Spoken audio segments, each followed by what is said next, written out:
നമുക്ക് നമ്മൾ ചെയ്യുന്ന കാര്യം പെർഫെക്റ്റ് ആകുമ്പോൾ ഒരു സന്തോഷം തന്നെയാണ് ഉണ്ടാവുക. ഇനി അടുത്ത പരിപാടിയിലോട്ടാണ്.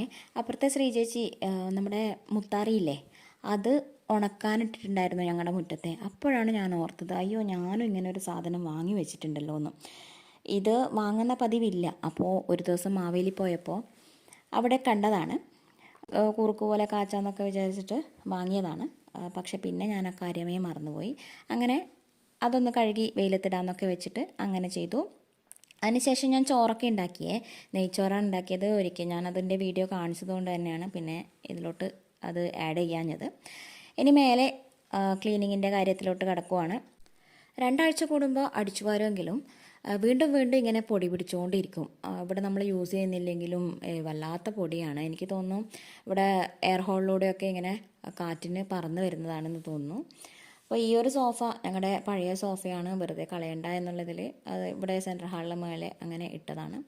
നമ്മൾ അത്യാവശ്യം മേലെ വന്നു കഴിഞ്ഞാൽ അവിടെ ഇരുന്ന് റിലാക്സ് ചെയ്യാനും അല്ലെങ്കിൽ തുണികളൊക്കെ വിരിച്ചിടാനും ഒക്കെ അങ്ങനെ ഉപയോഗിക്കുന്നതാണ്. ഇപ്പോൾ മേലത്തെ റൂമും സെൻട്രൽ ഹാളും ഒക്കെ ക്ലീൻ ചെയ്തു.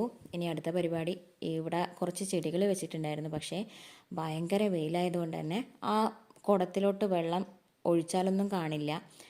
2 ദിവസം 3 ദിവസം കൂടുമ്പോഴൊക്കെ ഒഴിച്ചാലേ ആ ചെടിയൊക്കെ ഒന്ന് ഉണങ്ങാതിരിക്കുള്ളൂ. പിന്നെ ബിസിയായിരിക്കുന്ന സമയത്ത് തീരെ അത് ശ്രദ്ധിക്കാനും പറ്റാറില്ല. അങ്ങനെ മേലത്തെ ക്ലീനിങ് ഒക്കെ കഴിഞ്ഞു താഴോട്ടെത്തി.